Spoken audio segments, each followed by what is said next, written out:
এবং স্বাগতম জানাচ্ছি। দেখুন, রাসূল করিম সাল্লাল্লাহু আলাইহি ওয়াসাল্লাম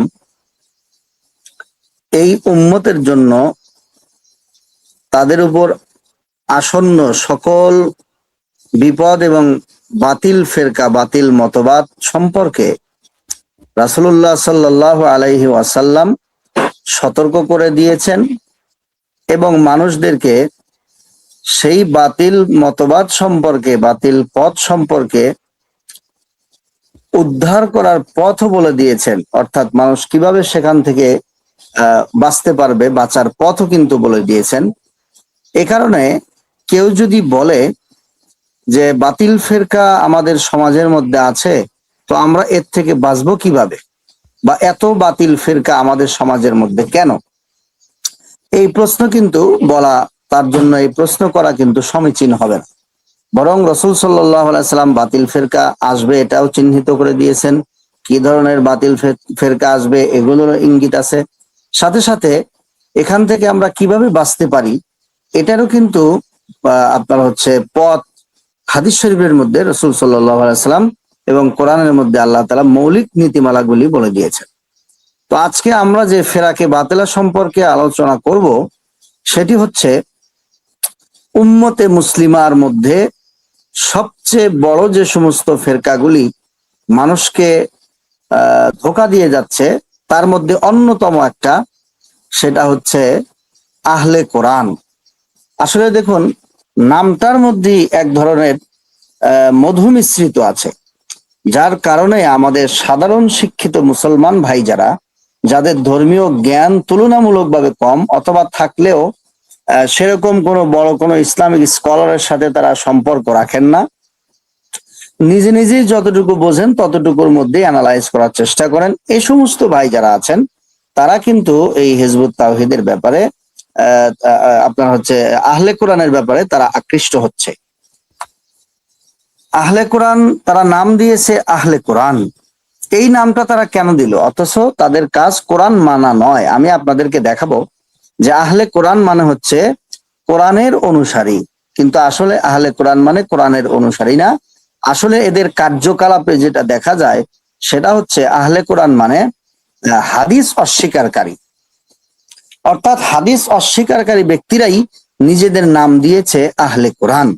এখন প্রশ্ন হলো যে হাদিস অস্বীকারী ব্যক্তিরা নিজেদের নাম আহলে কোরআন কেন দিল এই কারণে যে কেউ যদি মুনকিরিনে হাদিস, কোন ফেরকার নাম রাখে মুনকিরিনে হাদিস, অর্থাৎ হাদিস অস্বীকারী, এটা যদি কেউ নাম রাখে তাহলে কিন্তু কোন মানুষ তাদেরকে কিন্তু সাদরে গ্রহণ করবে না। তার কারণ হচ্ছে হাদিস রাসূল সাল্লাল্লাহু আলাইহি সাল্লামের, সুন্নাহ রাসূল সাল্লাল্লাহু আলাইহি ওয়াসাল্লামের থেকে। সুতরাং কেউ যদি নবীর থেকে প্রমাণিত কোনো জিনিসকে, অর্থাৎ যা রসুলের, সেটা যদি অস্বীকার করে তাহলে কিন্তু উম্মতে মুসলিমা তাদেরকে গ্রহণ করবে না।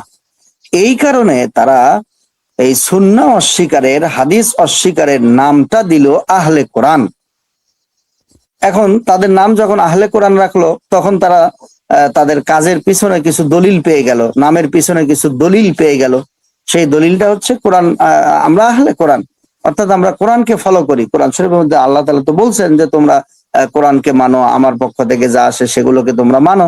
সুতরাং তারা, এবং এই নামটা মুসলমানদের একটা অনুভূতির জায়গায় আঘাত করবে যে কোরআন মানি, সুতরাং এটা তো ভালো একটা সংগঠন, এটা মানুষ মনে করবে যে এটা তো কোরআনের কথা বলছে। এই কারণে তারা এই নামটা তারা চয়ন করেছে, তারা নির্বাচন করেছে। কিন্তু তারা যদি এই নামটা নির্বাচন না করে মুনকিরিনে হাদিস নাম দিত, তাহলে বাংলার মানুষ, সারা পৃথিবীর মানুষ, উপমহাদেশের মানুষ তাদেরকে গ্রহণই করতো না। এখন তারা আহলে কোরআন নাম দেয়। আহলে কোরআন নাম দিয়ে তারা যখন হাদিস অস্বীকার করে, এখন ডাইরেক্ট যদি তারা হাদিসকে অস্বীকার করে, তখন কিন্তু মানুষজনের কাছে তারা কালারিং হয়ে যাবে, মানুষের কাছে তারা মুখ দেখাতে পারবে না, তাদের কথা বলতে পারবে না। এই কারণে তারা সরাসরি হাদিস অস্বীকার করি না, হাদিস অস্বীকার করি এই কথা না বলে তারা হাদিসের মধ্যে বিভিন্ন রকমের এশকাল তৈরি করে, হাদিসের মধ্যে হাদিসের বিভিন্ন বৈপরীত্যকে সামনে নিয়ে আসার চেষ্টা করে, হাদিসের উপরে অনেক প্রশ্ন উত্থাপন করার চেষ্টা করে, যাতে করে প্রথমে মানুষের মধ্যে আগে হাদিস সম্পর্কে একটা ধোঁয়াশা তৈরি করা যায়। হাদিস সম্পর্কে মানুষের অন্তরের মধ্যে ধোঁয়াশা তৈরি হয়ে গেলে তখন তাদের মিশনটা সাকসেস হয়। এই কারণে তাদের কর্মপন্থা দেখবেন এর বাইরে কিছু না, তারা মূলত কোরআনের কথা বলছে, কোরআন মানার জন্য নয়। তার কারণ কোরআন শরীফের মধ্যে রসুলকে মানার কথা আছে, যা রসুল সাল্লাল্লাহু আলাইহি ওয়াসাল্লাম থেকে প্রমাণিত হাদিস, সেগুলো মানার কথা আছে, কিন্তু তারা সেগুলো মানছে না। অর্থাৎ তারা আসলে কোরআনকেও মানতেছে না। কোরআনকে মানলে তো রসুলকে মানা লাগবে, রসুলকে মানলে তো হাদিসকে মানা লাগবে, যেগুলো রসুল সাল্লাল্লাহু আলাইহি ওয়াসাল্লাম থেকে প্রমাণিত। কিন্তু তারা রসুল সাল্লাল্লাহু আলাইহি ওয়াসাল্লামের সুন্নাহকে মানবে না, হাদিসকে মানবে না। এখন ডাইরেক্ট না বলে তারা বলে কি, তারা হাদিসের মধ্যে এই সমস্যা, হাদিসের মধ্যে 200 বছর পরে লেখা হয়েছে, হাদিসের মধ্যে এই ধরনের বৈপরীত্য আছে, ইত্যাদি ইত্যাদি বহু রকমের কথা তারা বলবে।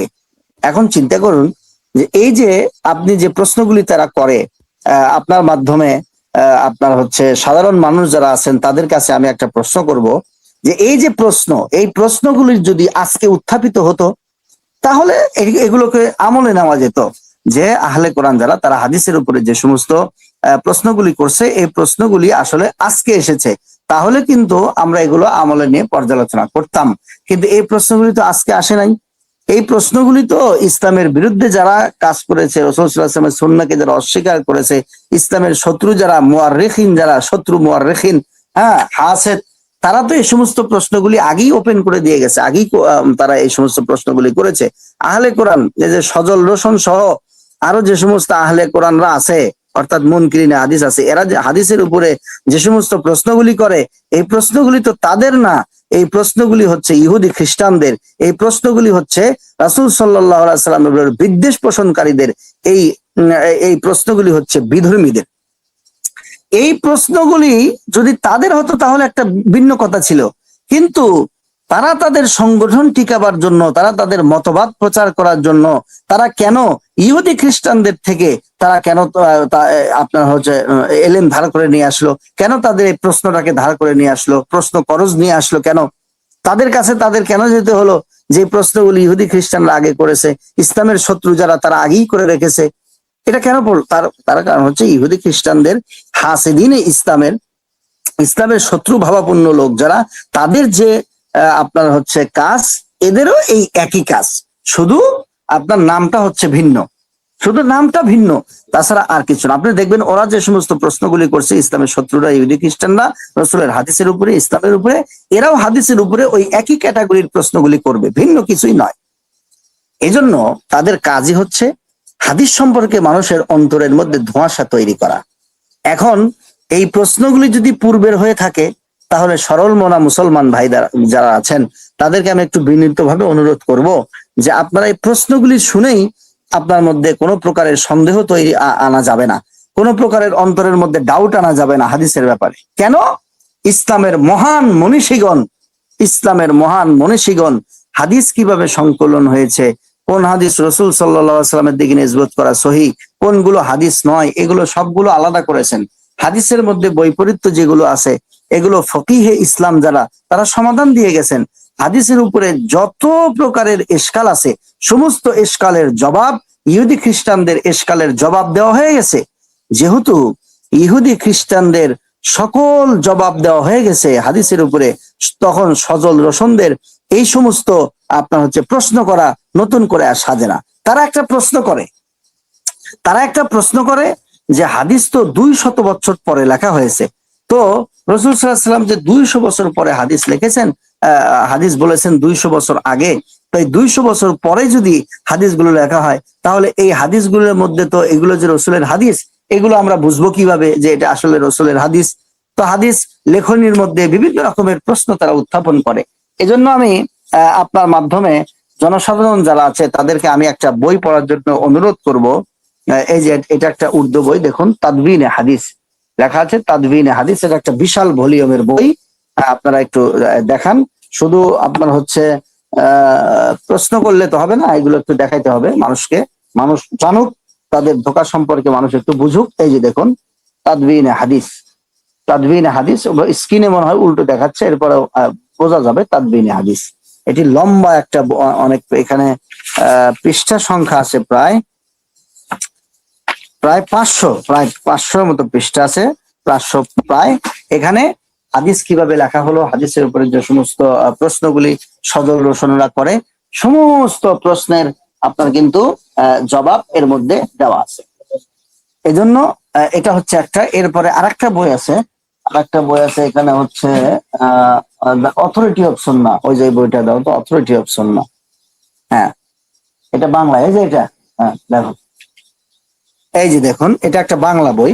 এই যে এটা বাংলা বের হয়েছে, authority of Sunnah. Authority of সুন্নাহ দেখছেন, এই যে বইটা দেখুন, অথরিটি অফ সুন্নাহ।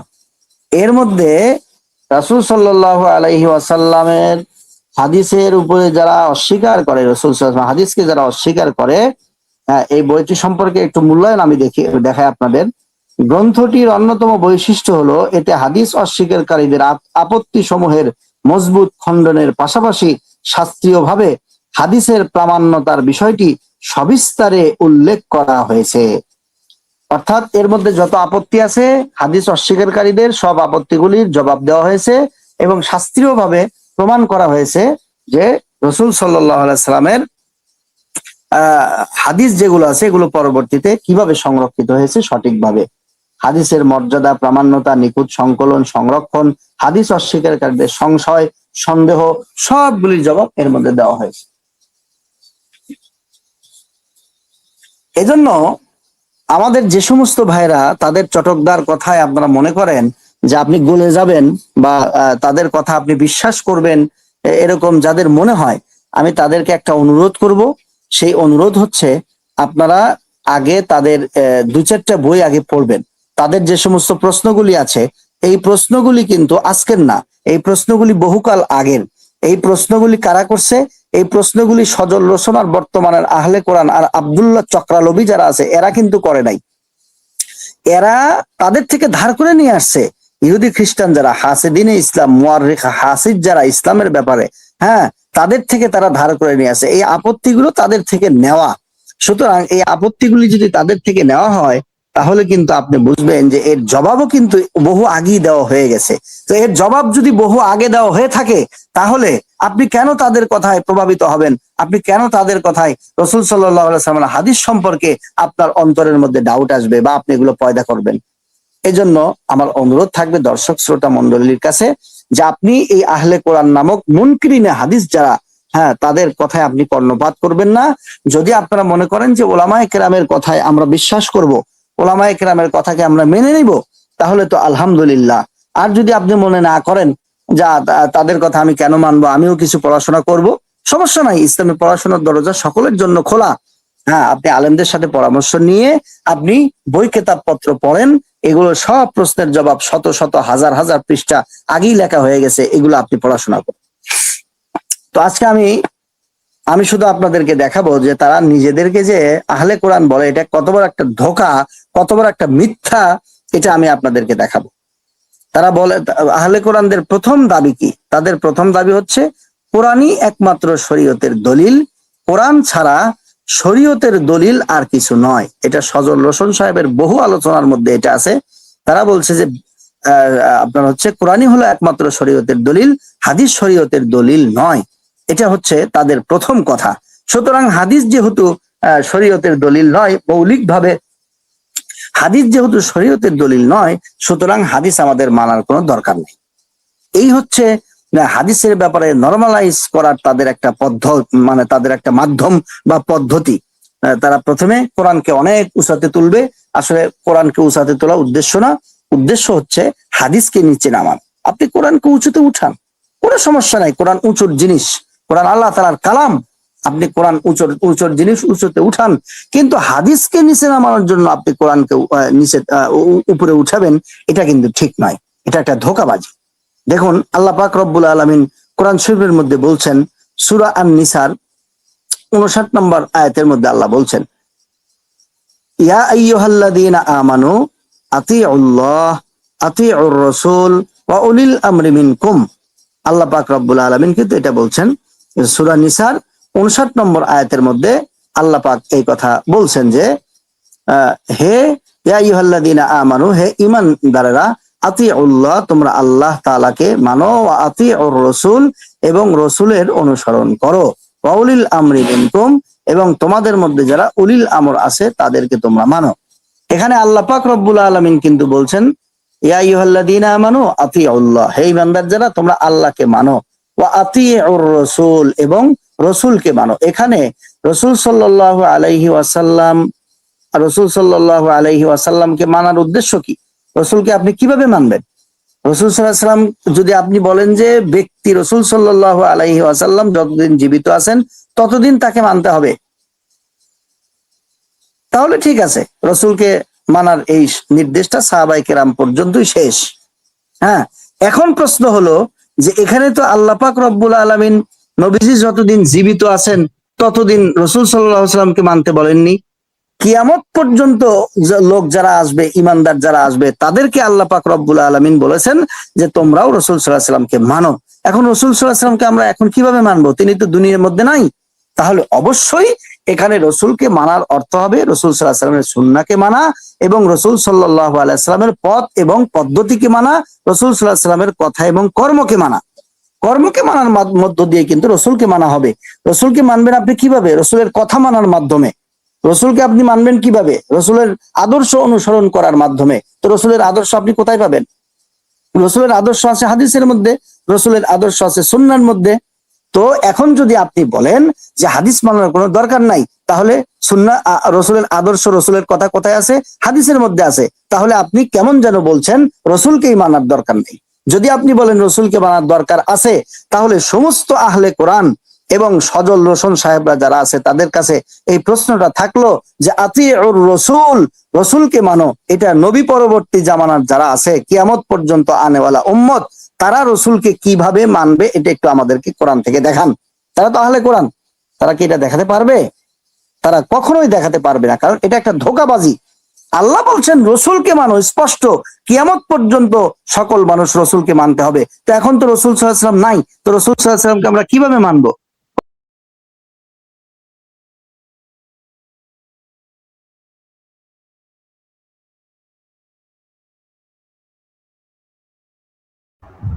আচ্ছা, আমার মনে হয় হুজুরের ডিসকানেক্ট হয়ে গেছে। নেট হয়তো কোনো কারণে ডিসকানেক্ট হয়ে গেছে। তো ইনশাল্লাহ খুব দ্রুত হুজুর যুক্ত হয়ে যাবেন আশা করি। এখন এই যে বক্তব্য, এই যে হুজুর যে বক্তব্যটা দিলেন এতক্ষণ, এই বক্তব্যটা আসলে কিসের ভিত্তিতে দিচ্ছেন? উনি কি কোরআনের বাহিরে কোনো বক্তব্য দিলেন? উনি কি কোরআনের মধ্যে বাহিরে কোনো কথা বলছেন? আচ্ছা, আমাদের সাথে যুক্ত একজন। জি হুজুর, জি, রাসূল সাল্লাল্লাহু আলাইহি সাল্লামের আদর্শ এটা কোথায় আছে বলে হাদিসের মধ্যে আছে, সুন্নাহর মধ্যে আছে। তো আপনারা তো বলছেন যে হাদিস মানা যাবে না, হাদিস আপনার হচ্ছে শরীয়তের একমাত্র দলিল না, শরীয়তের দলিল না। তাহলে হাদিস যদি শরীয়তের দলিল না থাকে, তাহলে হাদিস যদি না মানা যায়, তো রসুলকে কিভাবে মানবো আমরা? এই প্রশ্ন তাদের কাছে থাকলো। আহলে কোরআনরা যেন এর জবাব দেয়, এবং মুখোমুখি যেন আলতু ফালতু কোনো জবাব যেন না দেয়, অথেন্টিক কোন জবাব যেন তারা যেন দেয়, কাতঈ একটা জবাব যেন তারা দেয়। এটা সূরা নিসার 59 নম্বর আয়াতে। দ্বিতীয় নাম্বার দলিল আমি কোরআন থেকে দিচ্ছি। দেখুন এখানে তাহলে কি আল্লাহ বলল, আল্লাহ তাআলা বললেন সূরা নিসার 59 নম্বর আয়াতে যে আমাকে মানো এবং রসুলকে মানো।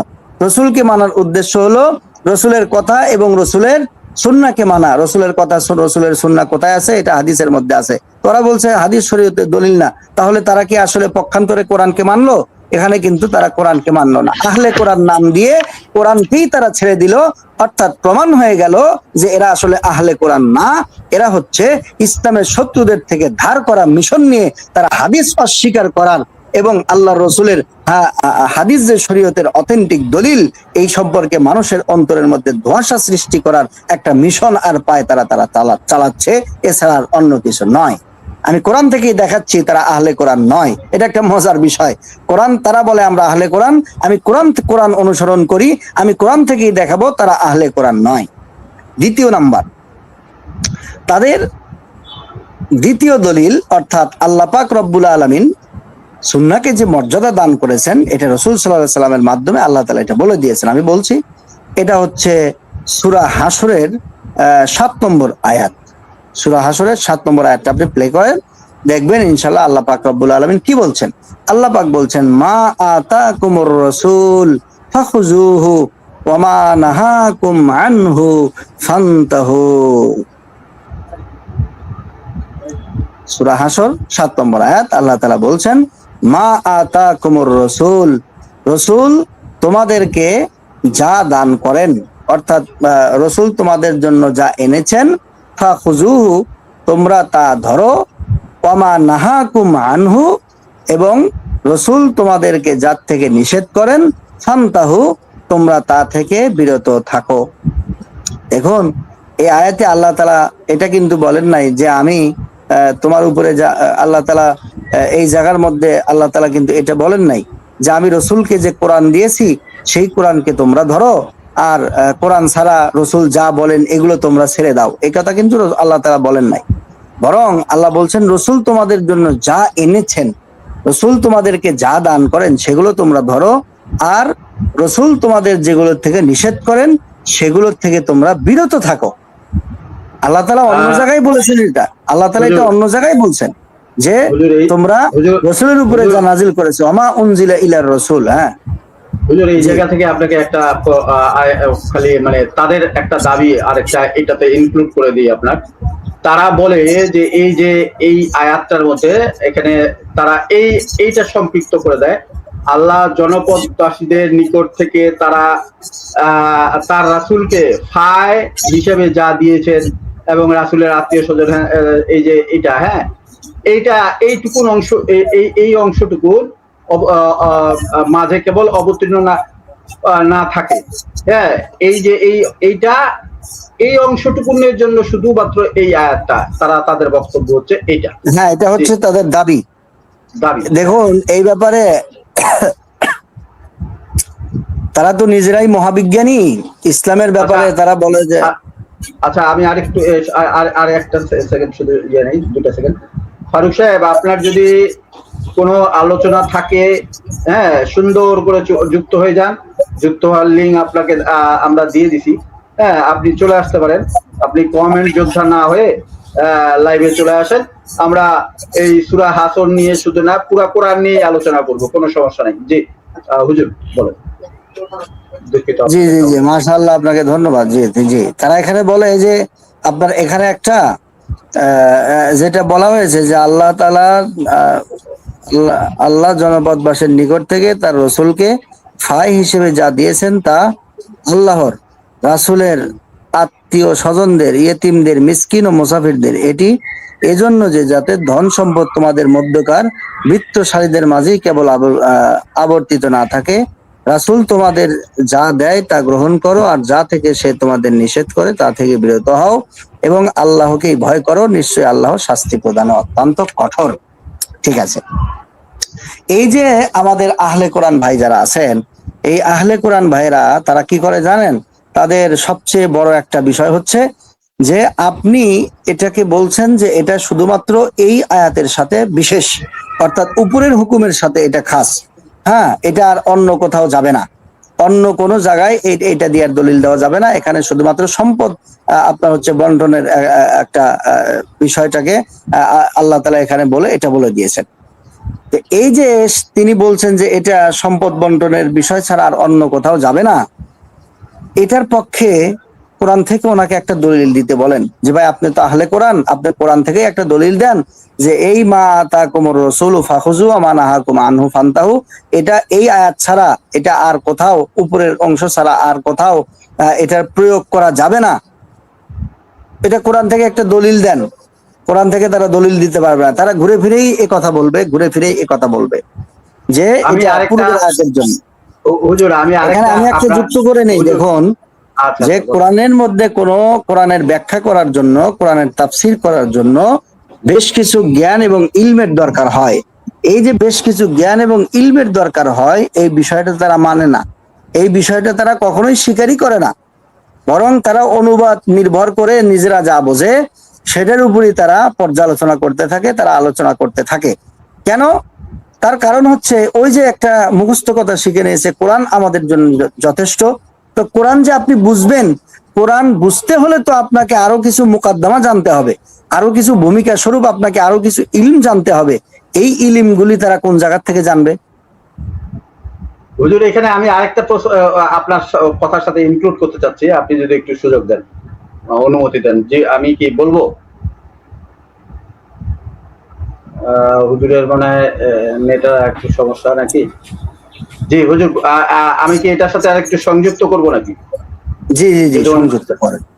দেখেন, এই আয়াতের মধ্যে ওরা বলতেছে যে আল্লাহ জনপদবাসীদের নিকট থেকে তার রাসূলকে ফাই হিসাবে যা দিয়েছেন তা আল্লাহর রাসূলের আত্মীয় স্বজনদের, ইয়াতিমদের, মিসকিন ও মুসাফিরদের।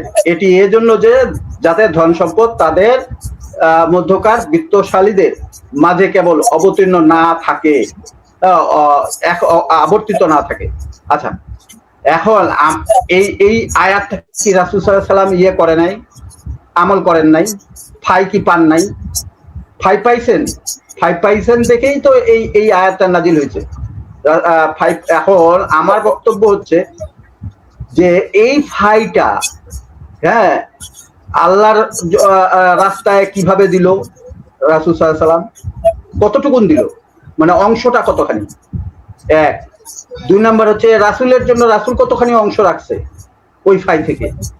আত্মীয় স্বজনদেরকে কতখানি দিছে? ইয়াতিমদেরকে কতখানি দিছে?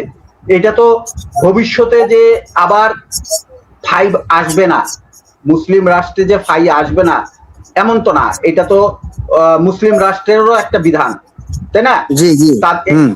তাহলে এখন আমরা তো মন মতন, উলিল আমর তো মন মতন কোনো কিছু করতে পারবে না। তাহলে আমাদেরকে কি করতে হবে?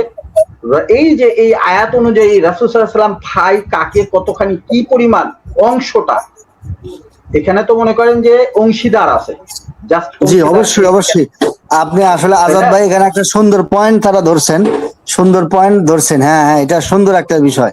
আমি এটা বলতাম হয়তো পরবর্তীতে, আপনি বলছেন, ধন্যবাদ ধন্যবাদ, মজার বিষয়। জি জি। তাহলে দেখেন, এই যে এরা যে বলে যে এই আয়াতটা শুধু এই জন্য, এই ফাই বন্টনের জন্য, এইখানেও তারা চোরামি করে, এই জায়গায়ও তারা চোরামি করে। এই ফাইটা বন্টনও তো এই রাসূলের হাদিস থেকেই আমাদেরকে নিতে হবে, তাছাড়া কিভাবে বলবে যে এখানে? আচ্ছা, অংশ ভাগটা নিতে হবে না, যে কাকে ভাগটা কোথায়? আল্লাহকে। জি জি, হ্যাঁ, এখানে তো অংশীদার আছে কিন্তু অংশ তো নাই। রাসূল সাল্লাল্লাহু আলাইহি সাল্লামের কতখানি অংশ, আল্লাহর কতখানি অংশ, এবং আল্লাহকে যে দিতে হবে, কিভাবে দিতে হবে, এই আয়াতের মধ্যে তো নাই। তাহলে তারা কোরআনের কোন আয়াত থেকে তারা এই অংশটা ভাগ করে দিবে? এই যে আমাদের কাছে এই যে প্রশ্নগুলো থাকে, এই প্রশ্নগুলোর জবাব তাদের নাই। তাদের কাছে এই জবাবগুলো নাই দেখেই তারা কিন্তু আমাদের লাইভের মধ্যে যুক্ত হয়ে কথা যে বলবে, হ্যাঁ, সমাধান দিয়ে যাবে। আমরা কিন্তু সমাধান দিয়ে দিব। রাসূল সাল্লাল্লাহু আলাইহি ওয়াসাল্লাম আমল করছে, আমরা কিন্তু এই আমল থেকে দেখাই দিব যে কিভাবে, কতখানি, কিভাবে কি অংশ, আমরা কিন্তু এটা দেখাই দিতে পারবো। কিন্তু তারা কিন্তু দেখাইতে পারবে না, হাদিস অস্বীকার করবে। এটা কিন্তু ভুল বিষয়। জি, আপনাকে থামানোর জন্য দুঃখিত হুজুর, বলেন। জি না, সমস্যা নাই, ইনশাআল্লাহ। আসলে দেখুন, তো এখানে মুফাসসিরিনে কিরামগঞ্জ যে মানে যা লিখেছেন এই আয়াতের মধ্যে, যে অর্থাৎ মাটা হচ্ছে ব্যাপক অর্থে এখানে ব্যবহার হয়েছে। রাসূল সাল্লাল্লাহু আলাইহি সাল্লাম আমাদের জন্য যা এনেছেন, যে ব্যাপারে রাসূল সাল্লাল্লাহু আলাইহি সাল্লাম যে আদর্শ আমাদের জন্য এনেছেন সেটাই আমাদেরকে ধরতে হবে। আর রাসূল আমাদেরকে যে ব্যাপারে যা থেকে নিষেধ করেছেন, তো এখন যদি বলেন যে এটা শুধুমাত্র এই আয়াতের জন্য নির্দিষ্ট, তাহলে এখানে আরেকটা প্রশ্ন আছে। সেই প্রশ্নটা হচ্ছে, রাসূল যদি অন্য কোনো ব্যাপারে আমাদেরকে নিষেধ করে থাকেন, অন্য কোনো ব্যাপারে আমাদেরকে যদি আদেশ করে থাকেন, তাহলে সেই আদেশকে কি আমাদেরকে মানতে হবে না? এই ফাই ছাড়া, তাদের কথা মতো এটাই, যে এই ফাই ছাড়া যদি অন্য কোনো বিষয়ে নবী আমাদেরকে আদেশ করেন, সে আদেশ আমাদের পালন করা আমাদের জন্য কর্তব্য হবে কিনা। রাসূল যদি এই আয়াতের এই অংশ ছাড়া অন্য কোনো বিষয়ে, এই ফাই ছাড়া অন্য কোনো বিষয়ে নবী যদি আমাদেরকে নিষেধ করেন, তাহলে সেই নিষেধ আমাদেরকে মান্য করতে হবে কি হবে না, এই প্রশ্নটা থাকলো। জি, কমেন্ট করার জন্য ধন্যবাদ। আচ্ছা, এরপরে 3 নম্বরে আল্লাহ পাক রব্বুল আলামিন কোরআন শরীফের মধ্যে সূরা নিসার 80 নম্বর আয়াতের মধ্যে আল্লাহ তাআলা বলছেন, এটা একটু ওপেন করেন, সূরা নিসার 80 নম্বর আয়াত। আল্লাহ তাআলা বলছেন, মাইয়ুতির রাসূলা ফাকাত আতা আল্লাহ। সূরা নিসা আয়াত নম্বর 80। মান ইউতিউর রাসূলা ফাকাদ আতা আল্লাহ। জি, যে ব্যক্তি রসুলের অনুসরণ করলো, মান ইউতিউর রাসূলা, যে ব্যক্তি রসুলের অনুসরণ করলো, ফাকাদ আতা আল্লাহ, সে আল্লাহরই আনুগত্য করলো। দেখুন এখানে এখন আপনি কি বলবেন? যে ব্যক্তি রাসূলের অনুসরণ করলো সে আল্লাহরই অনুসরণ করলো। যে ব্যক্তি রাসূলের অনুসরণ করলো সে আল্লাহরই অনুসরণ করলো।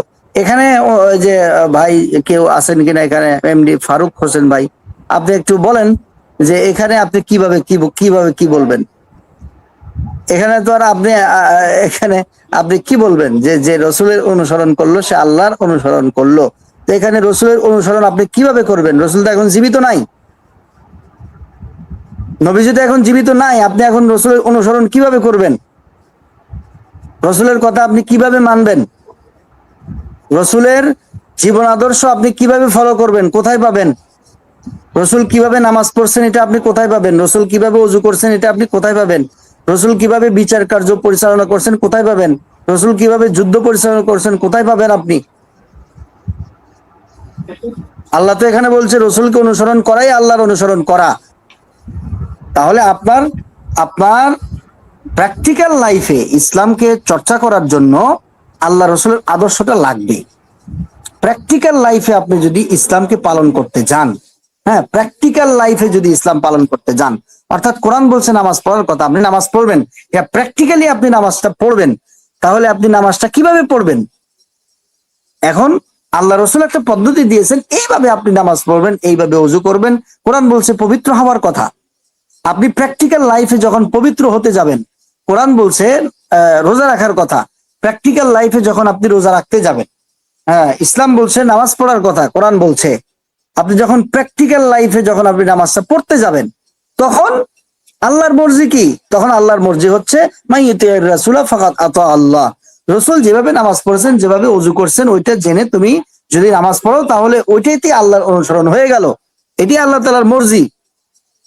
এই হচ্ছে এই আয়াতের চাহাত। তাহলে তারা যদি বলে যে হাদিস আমাদের জন্য শরীয়তের দলিল না, বিধিবিধান প্রণয়ন করতে পারে না, তাহলে অর্থাৎ হাদিসকে আমাদের মানার দরকার নাই। তাহলে প্রশ্ন হলো যে আপনি রসুলকে তো মানলেই আল্লাহকে মানা হয়ে যাচ্ছে, তাহলে আপনি এই জামানাতে রসুলকে কিভাবে মানবেন?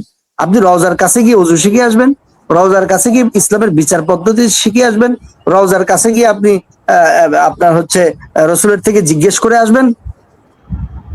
তাদের কাছে আমাদের এইটা প্রশ্ন। রসুলের অনুসরণ করলে আল্লাহকে অনুসরণ করা হয়ে যায়। এটা সূরা নিসার আপনার ৮০ নম্বর আয়াতে বলছে। রসুল সাল্লাল্লাহু আলাইহি সাল্লামকে কিভাবে মানবো?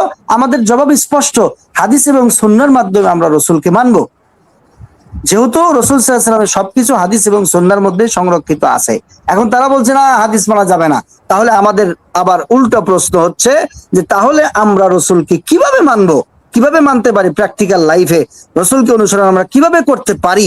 এটা একটু আমাদেরকে দেখান। তাদের গোষ্ঠী শুদ্ধ সকলের কাছে চ্যালেঞ্জ থাকলো এই আয়াতকে সামনে রেখে সূরা নিসার ৭৯ নম্বর আয়াতের মধ্যে মান ইউতিউর রাসূলা ফাকাদ আতা আল্লাহ, রসুলকে মানলে আল্লাহকে মানা হয়ে যায়। তাহলে এবার প্রশ্ন হলো, রসুল তো জীবিত নাই, আপনারা তো হাদিস মানছেন না, তাহলে আপনি রসুলকে কিভাবে মানবেন? আপনি আমাদের কাছে, জাতির কাছে, বাংলার মানুষের কাছে আপনি সুস্পষ্ট করেন যে আমরা হাদিস মানা ছাড়াও রসুলকে মানতে পারি। কিভাবে মানতে পারেন এটা আপনারা দেখান। পারবে কোনোদিন দেখাইতে? জীবনেও তারা কোনোদিন পারবে না। তারা যদি এই চ্যালেঞ্জকে গ্রহণ করে, তখন তাদেরকে একটাই পথ আছে, সেটা হলো রওজার কাছে যেতে হবে। রওজার কাছে গিয়ে রাসূল সাল্লাল্লাহু আলাইহি ওয়াসাল্লামকে জিজ্ঞেস করে আপনার প্র্যাকটিক্যাল লাইফে কোরআনের বর্ণিত বিধিবিধানগুলিকে তারা পালন করবে কিভাবে, এই সবগুলিকে তাদের আমল করতে হবে। এই কথাগুলি আমরা বললে তারা বলে যে হাদিসের উপরে এই সমস্যা, ওই সমস্যা, এই প্রশ্ন, সেই প্রশ্ন। আরে এগুলো তো ইহুদি খ্রিস্টানদের, প্রশ্ন।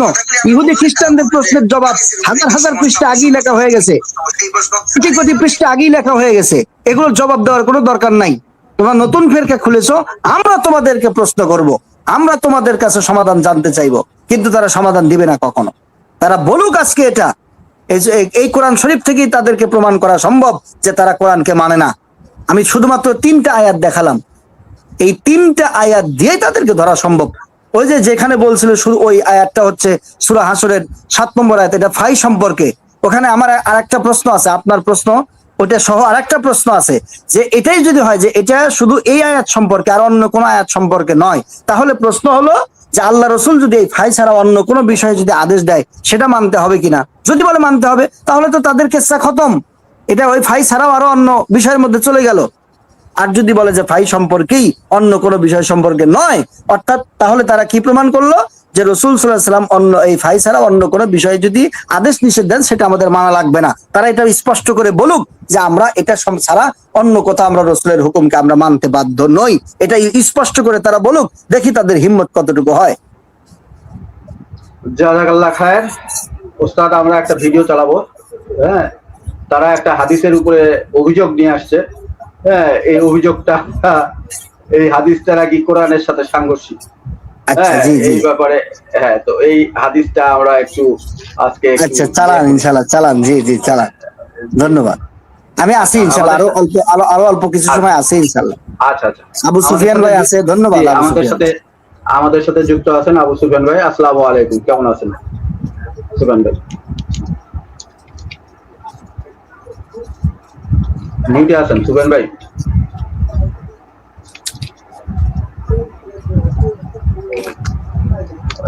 সুফিয়ান ভাই কি শুনতে পাচ্ছেন? জি, আপনি মিউটে আছেন সুফিয়ান ভাই।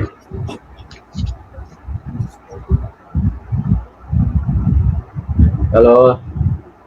আচ্ছা, সুফিয়ান ভাইয়ের সম্ভবত নেটের সমস্যা। তাহলে আমরা একটু ভিডিওটা চালু করি, না? জি, শুনি। তো ভণ্ডদেরকে আল্লাহ হেফাজত করুক, আল্লাহ ভালো করবেন আমাদেরকে। অনেকে রিমুভ করলাম। জি নিশ্চিত আপু, আমি এখন একটা হাদিস দেখাবো। হাদিসটা যদি আপনি পড়তেন সুবিধা হতো। একটা হাদিস আমি পাঠাচ্ছি, হাদিসটা দেখাই প্লিজ। হাদিসটা একটু পড়বেন? জি জি, একটু বড় করে ওঠেন কি এটা। আচ্ছা, এত বড় হাদিসটা এখন পড়বো? আচ্ছা ঠিক আছে, বিসমিল্লাহির রহমানির রহিম। বিসমিল্লাহ বলা যাবে না এটার মধ্যে। দেখেন কি বললো, যে এত বড় হাদিস পড়বো, মানে এদের পড়াশোনা করতেও ভয়। এরা পড়াশোনা করবে, সেই পড়াশোনা করতেও এদের ভয় লাগে। হ্যাঁ, এদের ভয়ের জন্য এরা মানে পড়াশোনা ভয়ের কারণে এরা হাদিসও পড়তে চায় না। আবার হাদিস পড়বে, বিসমিল্লাহ বলা যাবে না। হ্যাঁ, মানে বিসমিল্লাহ বলা যাবে না হুজুর, এটা তো কোরআন দ্বারা প্রমাণিত যে বিসমিল্লাহ বলতে হবে নাকি? হুজুর কি শুনতে পাচ্ছেন? মিউটে আছেন আপনি।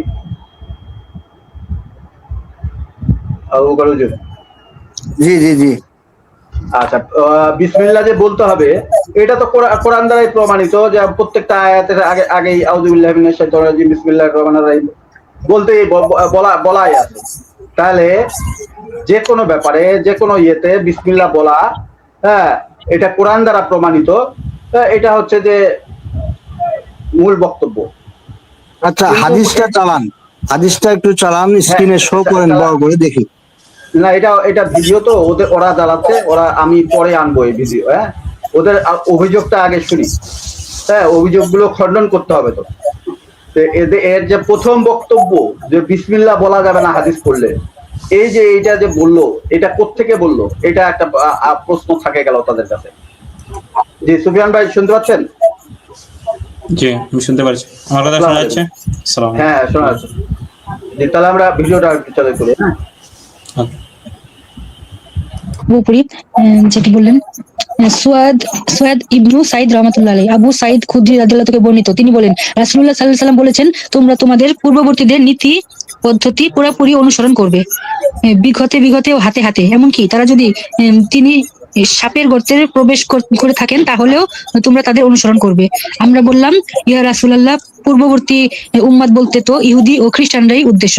তিনি বললেন, তবে আর কারা? আমাদের কতিপয় সঙ্গে রহমতুল্লাহ আলাইহি জায়েদ ইবনু আসলাম রহমতুল্লাহ আলাইহি থেকে এই সনদে তার অনুরূপ বর্ণনা করেছেন। আবু ইসহাক ইব্রাহিম, আচ্ছা যাই হোক, কিছু বোঝা গেল না, এটা কি? মানে আল্লাহর কোরআনের সাথে কোনো মিলই নাই।